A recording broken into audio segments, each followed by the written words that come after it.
what joy to have the voices of the next generations in the room with us. I am the Reverend Erin Dajka Holley, your minister here at All Souls. As Unitarian Universalists, we are curious. We seek to learn and to understand one another, the world around us, and how we can live out love. The world around us is pushing us to be entrenched in what we already know. It holds us back from the spirit of curiosity, of wonderment, of the desire to grow in understanding and depth. Let us call up curiosity. Let us be eager to learn, eager to move into something new, to open ourselves to what we might know, open ourselves to how we might love.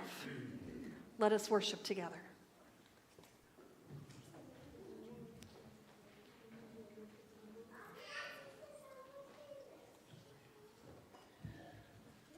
Our chalice lighting is from Deborah Falk. The chalice lit among us is a beacon of hope in a world of crises, a beacon of possibility made manifest in community, a beacon of warmth through our interconnections, a beacon of light illuminating our shared wisdom, a beacon of connection by our being together.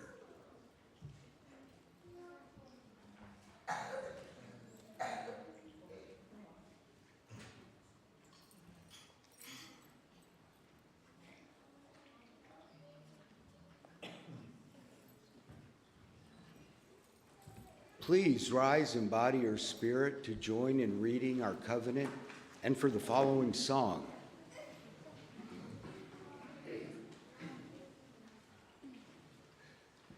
Together we affirm, goodwill is the spirit of this church, and service is its law.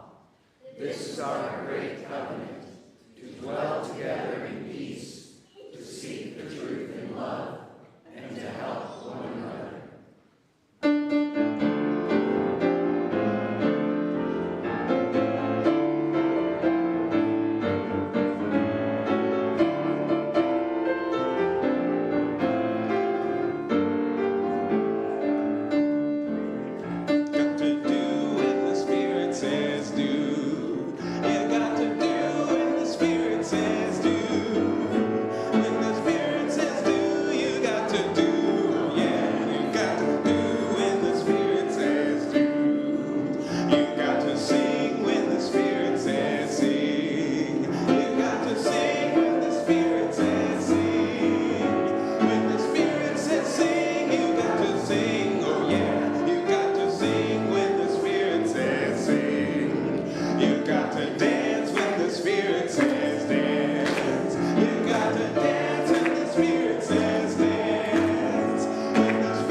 Melanie and I would like to invite the young and the young at heart forward to join us for a backpack blessing. And if you brought your backpack with you, bring it too.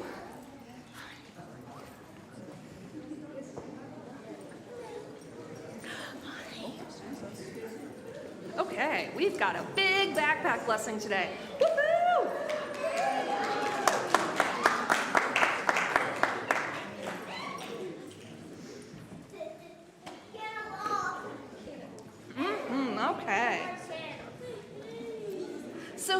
you, and I am talking to the kids and the grown-ups, like I did, brought your bags. I see many of you brought your bags. And so you brought that up to the front. You can also, if you are still seated in the chairs, put your bag on your lap.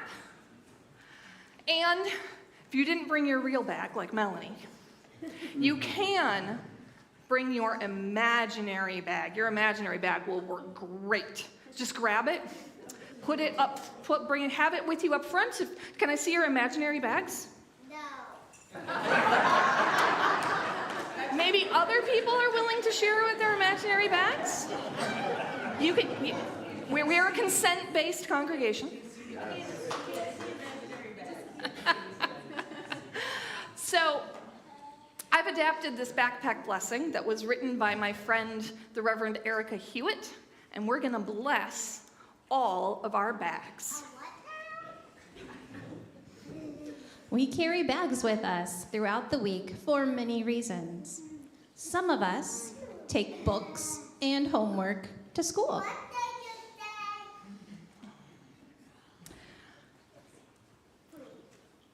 Some of us bring our lunches to school or to work. Some of us take computers and other supplies to places where we work. Like ancient books. Some kids carry overnight bags from one parent's house to their other parent's house and back again.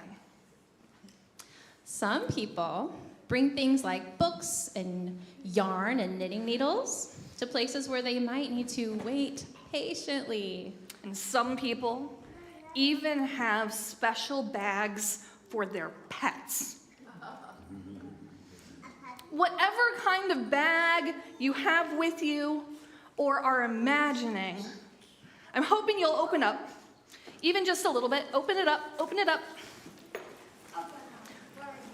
May I help you open your bag, sweetie? Whoop, whoop, whoop, whoop, whoop, whoop, whoop. Okay, you gotta let the blessings in. Okay.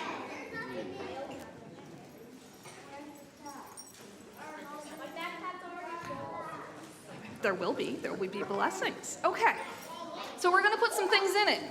And don't worry if you already have things in your bag, because what we're putting in your bag isn't gonna take up any space and it won't make your bag heavier. But I wanna make sure that we can put them in, so I'm glad that the bags are all open. All right, what do you think? Since love is at the center of our Unitarian Universalist values, maybe we want to put some love in everyone's bags. We want to put some love in bags. Okay, I need help from everybody. Please bundle up some love. You got that? Make it into a nice little pillow of love. And are you ready? Okay, those of you with your bags, make sure your bag's open and hold them up to catch the balls of love. Everybody throw your balls of love into the bags. Yes. Awesome. So let's add some more things to our bags. Sometimes we get nervous when we go to school and work. Sometimes we wish we felt brave. I think it would be nice to know that our courage is with you on the days when you need it. So can we send some courage in their bags? I would love to send some courage. Okay, everybody, find that courage. Pull it out from wherever you've got your courage. Ball it up. And 1, 2, 3, throw. All right, now tell me, what do you wish we could put in your bags to take with you?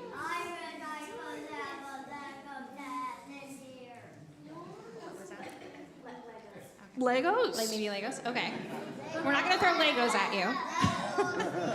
Let's name something from our heart supply, and we're going to help toss it into your bag. I see a couple hands over here. Let's go with Fiona.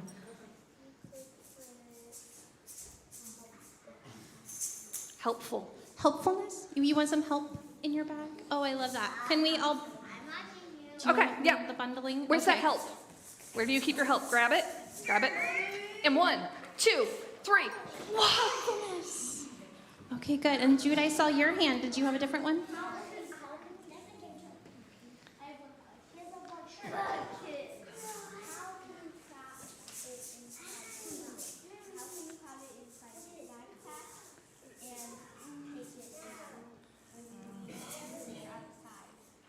Well, how do you think that you do?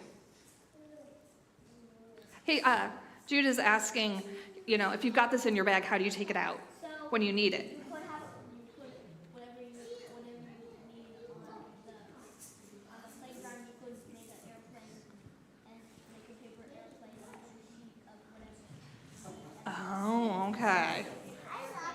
We've got a paper airplane plan to get things out of bags. Also, go ahead. I was just going to say, these are coming at the end, and these will hopefully remind you of all the things we put in your bag today. Yeah. Okay. And what's great about the things You're we're ahead of putting in us. your bag is they are weightless, take up no space, and never ending. They will always be in your bag. So anytime you need that courage, you just either think about reaching into your bag or reach into your bag and know that our courage is right there with you. Yes. Okay, who has another idea? I saw some hands over here. Okay, Beatrice. Hope. Hope, okay. We've got hope. We've got hope. So I want you to find a whole bunch of it because we all need it right now. Ooh, big thing of hope. Squish it down, squish it down, squish it down, and let's throw it into these bags. Whew. All right, one more. Okay, we got one more. Okay. Warmness. Isn't that wonderful? Yes. Warmness feels good. Yeah. Warmness feels good, like a big hug kind of warmness, right? Okay, so take all of the warmness of all of the hugs you could ever give and ball it up. And let's put it in the bags. All right, I want to name one more thing. Yeah. Okay. I want to have us send with you curiosity. Okay. And why curiosity? Because curiosity helps keep us open to learning and growing, which is really important work. Okay, we gotta grab that curiosity. All of the questions. There may be days that it's hard to access your curiosity, so I'm gonna give it to you anyway, okay? All right, curiosity, go! Great job.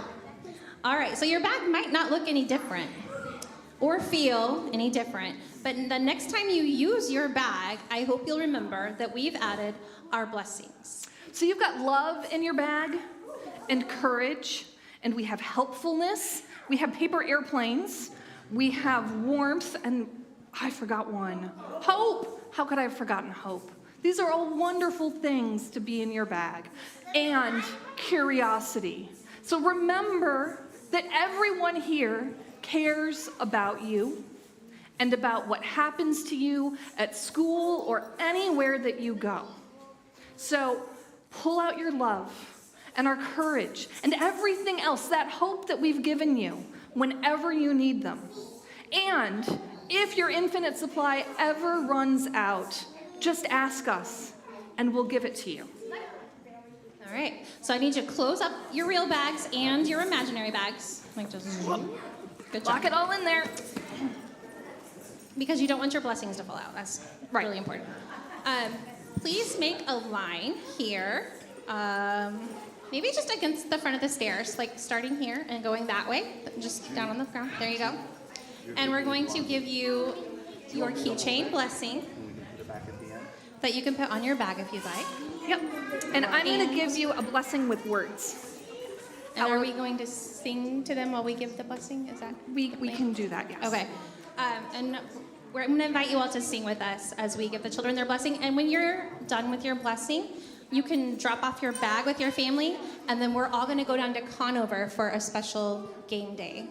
Okay? So parents find us in Conover. So, our love goes with you.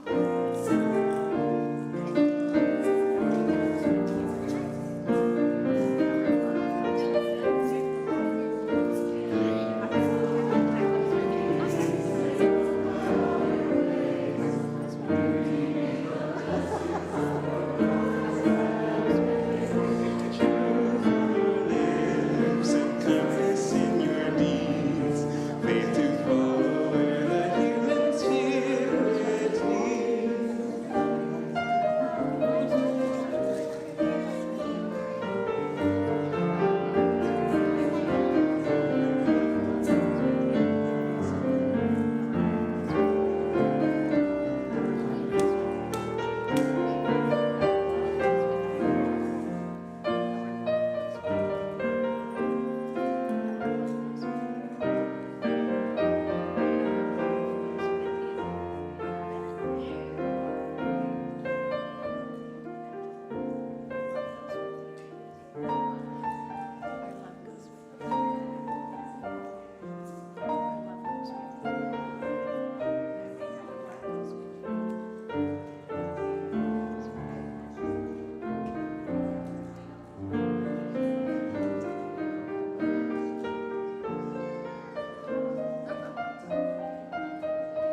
I celebrate how much love we are sending with all of these children.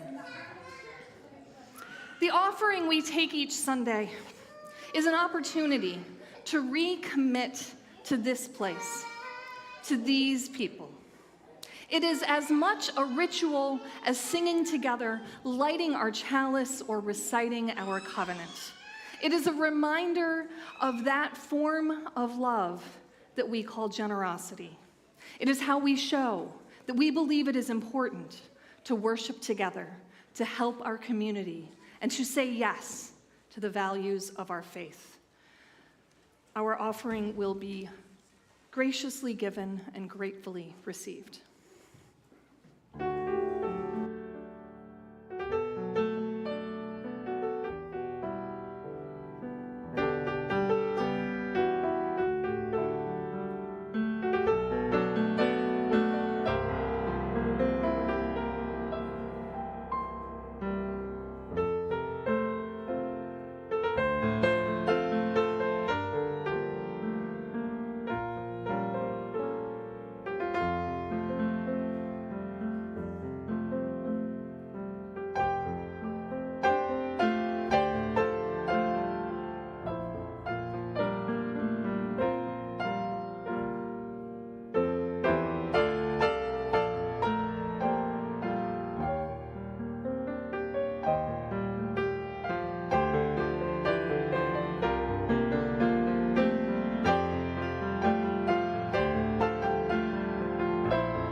Today's reading is from The Theology of Love Was Never a Monologue by Nancy MacDonald Ladd in the book of essays Love at the Center, Unitarian Universalist Theologies, which was edited by our own UUA president, the Reverend Dr. Sophia Betancourt.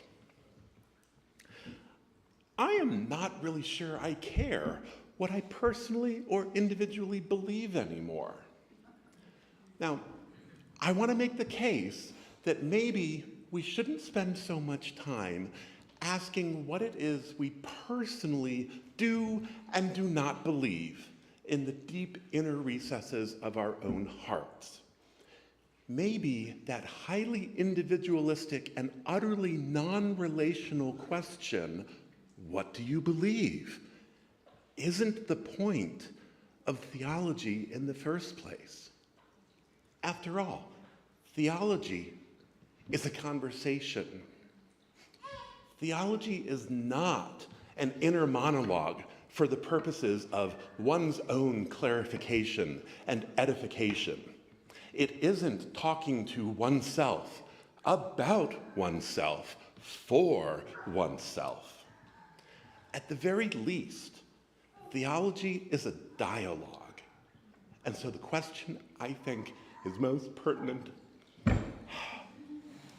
I swore I wasn't going to tear up on this. I was like, oh, this is not going to get me all teary, but I love that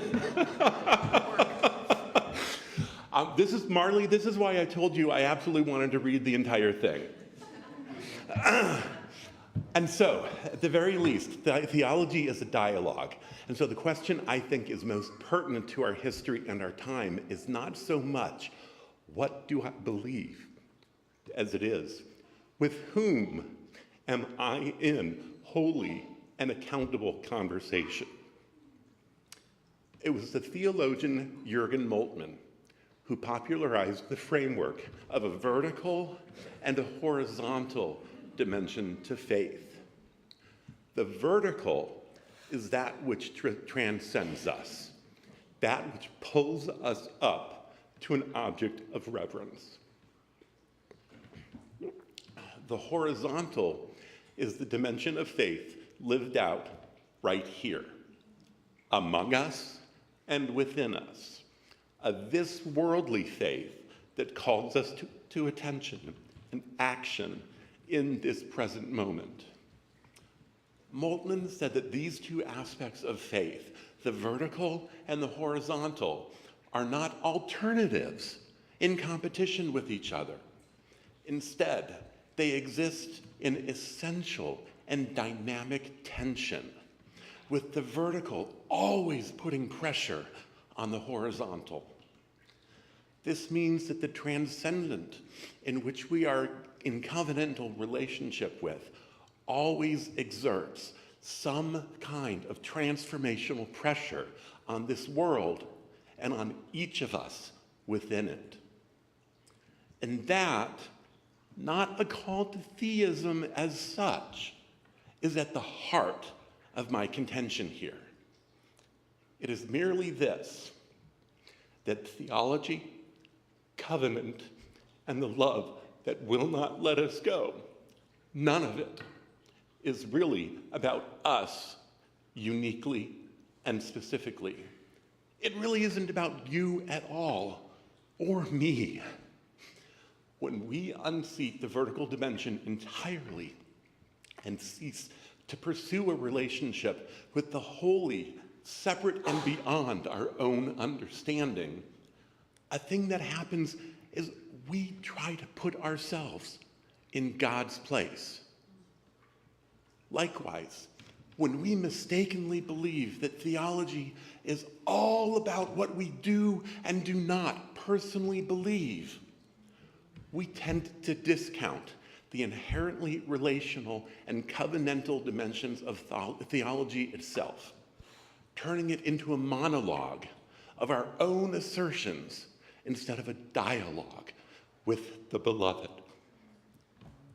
When we put ourselves in God's place, another thing that happens is we get an awfully high opinion of our own personal perspectives and our own inherent individual goodness. We can also exert a great deal of our own personal energy, asserting the truth of that individual rightness and personal goodness to each other, and defending ourselves against anyone who would claim otherwise. In this way, making a good account of oneself can become the people's singular preoccupation, usually at the expense of the community-building mission we claim to collectively share.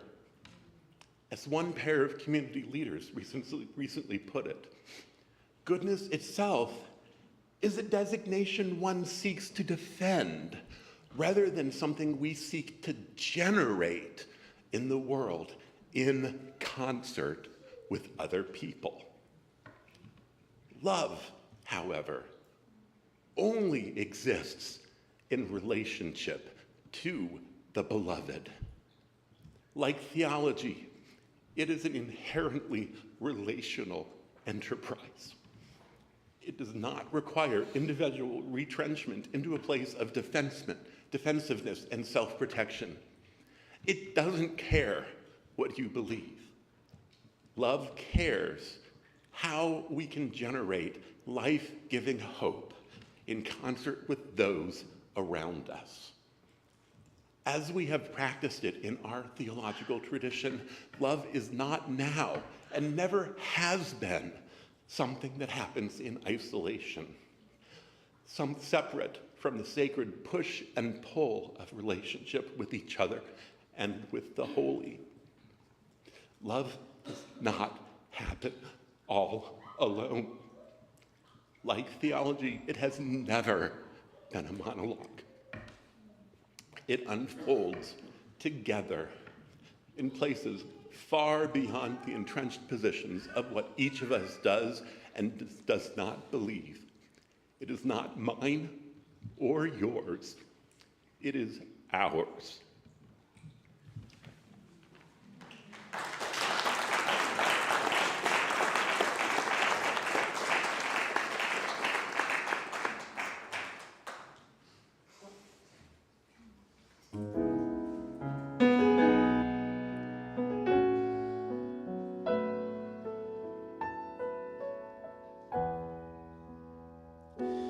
When I was a boy, each week, on Sunday we would go to church and pay attention to the priest, and he would read the holy word and consecrate the holy bread, and everyone would kneel and bow. Today the only difference is everything is holy now. Everything is holy now. When I was in Sunday school, we would learn about the time Moses split the sea in two, and Jesus made the water wine. And I remember feeling sad, miracles don't happen still. Now I can't keep track, 'cause everything's a miracle. Everything's a miracle.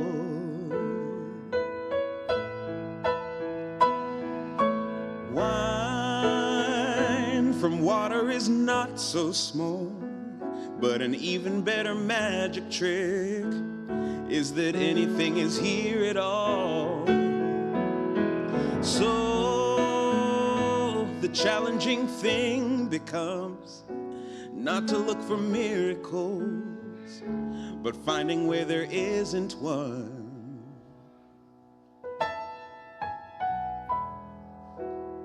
When holy water was rare at best, it barely wet my fingertips, but now I have to hold my breath like I'm swimming in a sea of it. It used to be a world half there, heaven's second-rate hand-me-downs, but I walk it with a reverent air, 'cause everything is holy now. Everything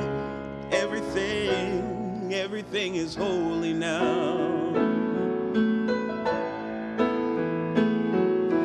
Read a questioning child's face and say it's not a testament. That'd be very hard to say. See another new morning come and say it's not a sacrament. I tell you that it can't be done.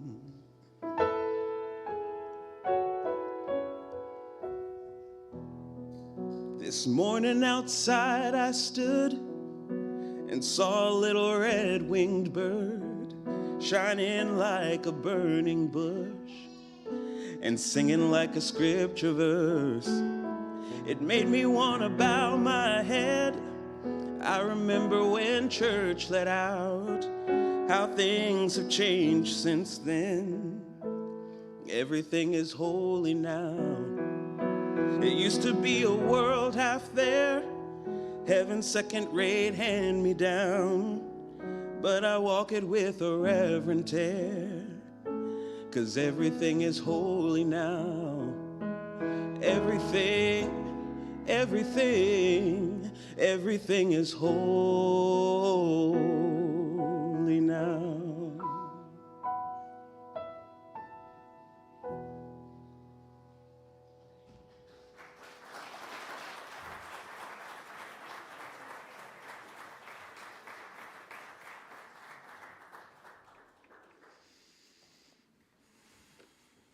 Just going to hold that moment for a second.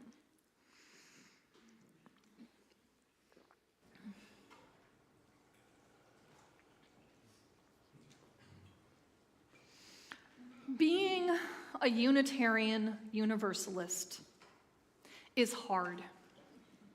I'm just going to put it out there right up front. Our faith is really hard. It asks us to be good people.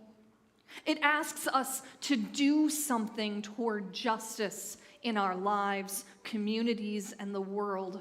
Unitarian Universalism makes no promises. It doesn't provide us with answers, only questions and the hint of a path.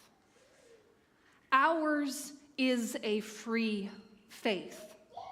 We are free to pursue truth and meaning without creeds or dogma. Free to ask questions, free to feel lost. We are free to explore the fullness of our being and to discover our place in everything around us. I know that some of you have found Unitarian Universalism from a history with faith traditions that sought to control and to fit you into a box. I hope that you have found in this liberal faith the space to be, the ability to be accepted for who you are, to be included. I hope you have found an openness that can hold you. And the openness, the expectation of change can sometimes feel unstable. At the same time, we recognize the human need for freedom. We can also know that certainty feels good. And right now, we are steeped in uncertainty all around us. It knocks us off kilter, and every day we wonder more about government programs being shut down than how we connect to the world outside of our windows. The world that begs us to experience with awe. The world where some spiders carry their eggs in a ball that they weave out of their own precious threads. The world where the sun rises with magical colors, and you can't tell if the early morning sound is crickets or tree frogs, and probably a combination. I was completely taken aback by the Reverend Nancy MacDonald Ladd's statement, "I'm not sure I really care what I personally and individually believe anymore." On the one hand, there is a freedom in this. Those labels of agnostic or theist or atheist or panentheist don't have to hem us in. They don't have to matter. But it also challenges the understanding of the Unitarian Universalism in which I was raised. It challenges some of the systematic theology I learned in seminary. When I went through a coming-of-age program in the mid-1990s at the Unitarian Universalist Church of Rockford, Illinois, our group of 8th graders studied lots of different key theological questions. Who or what is God? What do I believe about Jesus? What happens when we die? And as individual 8th graders, my classmates and I sifted through, and we found our individual answers. And we wrote them down in credo statements, and we individually presented our credos to the congregation. I remember the day that I absolutely had to come up with my answers. I didn't have a choice but to write, because the coming of age service was in a few days, and I went to the neighborhood park, and I sat on a swing, and I was sad. My best friend had just been suspended for the last 2 weeks of the school year. She did something wrong, and it made sense to her at the time. And now I wouldn't be able to sit with her in class anymore. We were paired on a project in science class, and I had to do it alone. I was angry at the school. I tried hard not to be angry with her. I was confused and so disappointed. And here I am. I have to find my answers to big theological questions and write them down. 8th grade.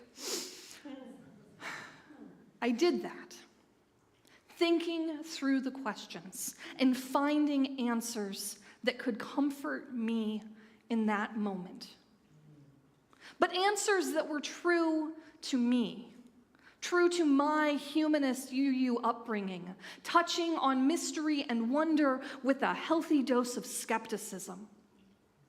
My work of theology that day was all about me. It was about my limited experience as a 14-year-old. I was alone in that park. I felt more alone than I had in a while, and I developed my credo statement alone, by myself, just my thoughts. Truth existed in the vacuum of me. I was in this echo chamber of my own mind, disconnected from others. And in that UU church at that time, this stark individuality was what I was taught. I don't think that it was intentional, but it was steeped in liberalism of individual freedom. Our country was founded out of early liberalism, and so was Unitarianism. Early American thought was trying to break free from rigid hierarchies. It eschewed control by the few over the masses. It found worth in people as individuals and as a whole. Liberalism brought forth the concept of freedom, of self-government, of the individual to become socially mobile, of religion and religious thought, freedom. And we must acknowledge that at the same time liberalism arose, wealthy white people enslaved Black and Indigenous people. The highest power no longer belonged to a king or the church, but only white men who owned land could vote. The promise and the dream began within a larger context of the lines of wealth and power that already existed. Early America and early liberalism established not only freedom from control, but freedom to self-determine. And that establishes the individual as its own authority, for better or ill. The focus of so much of society shifted to individual responsibilities, individual burdens, individual needs, individual thoughts, individuals seeking wealth and power. I suggest that this and the centuries that have followed allowed for a diminishment of we by focusing the shift or shifting the focus to I. And I sometimes feel as though I am my own echo chamber. The thoughts and the wonderings are all bouncing around inside me, informing me, my answers, my beliefs. And then I read Reverend MacDonald Ladd's statement, I'm not sure I really care about what I personally and individually believe anymore. She wonders whether maybe that highly individualistic and utterly non-relational question, what do you believe, isn't the point of theology in the first place. She continues, theology is a conversation. It is not an inner monologue for the purposes of one's own clarification and edification. It isn't talking to oneself about oneself for oneself. Instead of asking, what do I believe? She suggests asking, with whom am I in holy and accountable conversation? The ground is no longer as solid under my feet. The free and responsible search for truth and meaning isn't about me. It happens between and among us and the world and the unnamable reality we cannot quite grasp. I acknowledge that the theory of how we make meaning can get really hard to pin down. As I said, Unitarian Universalism is hard. It's demanding. And I will bring us back down to something more concrete before we reach the end, I promise. Reverend MacDonald Ladd's critique of an individualistic approach to theology brings forth something that has been discussed by liberal theologians for several decades. When we focus on the individual, how are we accountable in our beliefs and actions? And she uplifts the work of Jürgen Moltmann that identifies a vertical and a horizontal element in faith and theology. Many people would identify the vertical as God. But James Luther Adams, from the middle of the 20th century, also uplifted this necessity, and he identified it as the greatest reality, that which is immovable and ever dependable. And you'll note, those words cannot describe humanity by any means. And so, however the idea of that which is unchanging in reality comes forth, please hold on to that when we talk about the vertical. And the horizontal is what connects us to the here and the now of other people, living plants and animals and the world. The worry has been and continues to be the tendency, as Reverend MacDonald Ladd writes, to put ourselves in God's place. It is a certainty based within individualism that centers the self and then creates that defensiveness. And that makes complete sense. And I'm challenged by it. I ask myself, am I guilty of putting myself in God's place? Have I been thinking and working entirely within my own echo chamber?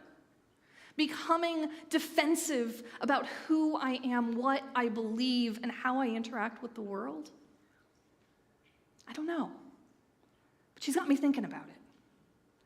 Reverend MacDonald Ladd suggests that another thing that happens is that we get an awfully high opinion of our own personal perspectives and our own inherent individual goodness. It makes us defensive of ourselves and our ways, until that individualism and certainty of self separates us from the inclusive, beloved community that we seek to create. It is healthy for us to question this in ourselves, to wonder how our personal rightness affects us and those around us. And our faith, our Unitarian Universalism, asks us to do this extra hard work, to wonder whether our meaning-making connects horizontally. Are we basing our understanding only within ourselves? Are we in dialogue with others? Do we find ways to connect our pondering vertically with the reality that holds fast? It seems as though where Reverend MacDonald Ladd is going from her statement that she doesn't care what she believes is to focus more carefully on how to come to her understanding. To identify that making meaning isn't an individual act. It is an act based in love. And in our living out the meaning that we make is similarly based in love. The call for us to hold love at the center of our faith. Because love builds relationship. It extends beyond ourselves to those around us, to the wider community and beyond. That relationship, those connections, bring us out to reality and outside of the echo chambers of our own minds. For 40 years, that on which Unitarian Universalist congregations agreed was called the 7 Principles and the 6 Sources. The 4th principle was a free and responsible search for truth and meaning. Written in the 1980s, it reflected the focus of individualism in our faith. Just as the questions posed to write my credo statement in the 90s were about me and my beliefs. In 2024, the General Assembly of the Congregations of the Unitarian Universalist Association changed the principles. We now have 6 values with love at the center. And they include the sentiments of the 7 principles and the 8th principle that many congregations, including ours, passed on our own. And one of the 6 values is pluralism. We celebrate that we are all sacred beings, diverse in culture, experience, and theology. Not all printed versions of the values include the covenant statements that follow each value, but in the full text, the section on pluralism continues, we covenant to learn from one another in our free and responsible search for truth and meaning. Our living faith, where tradition is important and can also be changed, added relationship to our free and responsible search. We covenant to not do it alone. We promise to learn from one another as we do the hard work of our faith, the hard work of doing theology ourselves, of asking the questions and finding our ways of understanding is connected to one another and beyond. And I need to live into this. I encourage you to live into this, to live into being in deep relationship, of making a priority to escape our echo chambers, to challenge and be challenged. To all of ourselves to be changed, we need to find new meaning, to be part of learning from one another. This is our deepest task in doing Unitarian Universalism. The ways we live our lives and the actions we take in the world are shaped by our understandings. And we must allow what we find in living our lives, the actions that we take, and our relationships with one another, and whatever we might consider to be the holy, to shape our understandings.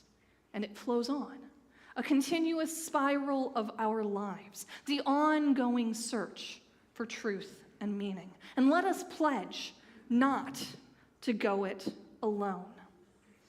Now, I want to provide all of us opportunities to settle out of the day-to-day and into the kind of relationships and conversations that allow you to make meaning outside of your echo chamber. And one of these opportunities is to join a small group. I plugged it in there for you, it's just perfect. Those groups are beginning to form starting this fall. They'll go through the spring. Beth Andes will be out, and possibly others will be out in the lobby to answer questions. And after the service, they're actually having a try it on mini drop-in session of a small group. Highly recommend. The commitment's once a month to a small group. We are using different materials this year to guide the groups, and they do not expect preparation. You just show up with your full self. No homework. And I'm putting together plans to provide programming around the book, Love at the Center, Unitarian Universalist Theologies. Nancy MacDonald Ladd's larger essay from which I pulled our reading is in this book. So let's dig deeper into the idea of love at the center. Let's join together in pondering meaning with this collection of essays. And I challenge all of us, myself included, to continue to seek out the ways to connect outside of ourselves, touch grass, touch dirt, wonder at natural beauty, and reach out to friends and neighbors. No matter what part of our lives, we need one another. We need relationship. We need to feel and share the deepest sense of love with a capital L. May it be so. Please rise in body or spirit and let us sing together.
We release this flame, but not the light of truth, the warmth of community like we put in those backpacks, or the fire of commitment. These we carry in our hearts until we are together again.